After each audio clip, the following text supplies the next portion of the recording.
The reason I decided to come to the Naval Academy is one, to pay back the United States. My family were refugees from Vietnam, and the Navy and the Marine Corps saved my family during Vietnam War. So coming over here and getting the opportunity of a lifetime to start with nothing and now graduating from the Naval Academy is like everything. So this country has given me so much, and it's kind of just me paying back to the country by serving it. So that's why I wanted to come. I selected submarines early, so I went and did my interview in my junior year, the end of my junior year.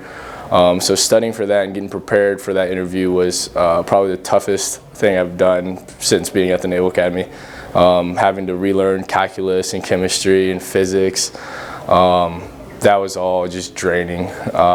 Also playing sports during that too was just a whole lot of extra work that I had to do. I think probably organization and multitasking were the two things I learned at the Naval Academy that shaped my future in the naval aviation.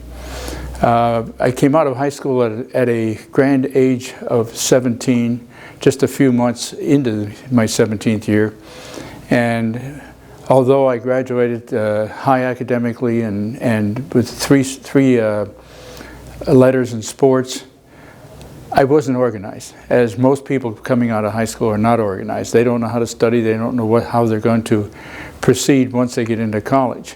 And I think that's what the Naval Academy gave me. It gave me a chance to organize. It gave me a chance to understand how to handle the tasks that were given at the time, even though there was a lot of conflict involved.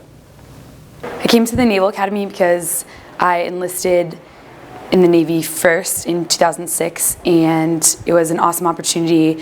I was recommended and encouraged to come to the Naval Academy by some petty officers and chiefs in my office, and just the opportunity was amazing, and the chance to get my education and move into the officer corps. For me, service selection process was pretty simple. I knew I wanted to be a surface warfare officer, and I'm a surface warfare officer with IP option.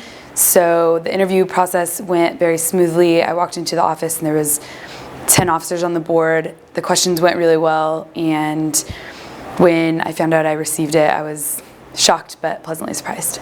Well, I think that was the summer cruises that we participated in.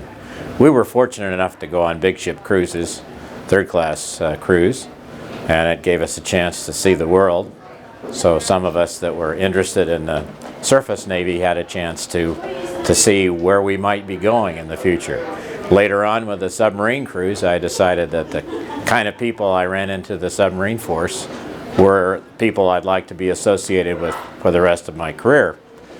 Things all turned out differently, of course, based on what happened to me after graduation, but I got a lot of good steering from the summer cruises. I did come to the Naval Academy knowing what service I wanted to select. I came in on I-Day knowing that I wanted to service select the Marine Corps. Initially it was Marine Ground, but over 4 years I sort of saw the light and picked up an air contract while I've been here. So the service selection process for me in particular was pretty arduous. I went through, I had to go through Leatherneck, which was 4 weeks of Marine training where they selected the top, I guess, performers from there who wanted to service select Marine Corps. And so the Marine Board just selected me and notified me. I believe that probably was our aviation summer. I kind of fell in love with flying there. And I checked that out with the staff, the commissioned officers who were at the academy at the time to see what squadron life was really like. Also checked with other service options as well, but I was pretty stuck on aviation. There was another aspect at the academy. We had this ship combat system simulator, and that's where I kind of got my first taste of the cat and mouse game we call anti-submarine warfare. And so when I selected aviation, I was still able to work anti-submarine warfare into it, and that's the way I ended up where I was. I had a very direct idea of what I wanted to do and what I wanted to study, and so I knew right off the bat that I wanted to do surface warfare, and then I also kind of wanted a destroyer-class ship, and so that was something I was looking forward to, and also it was something I could put my goals towards.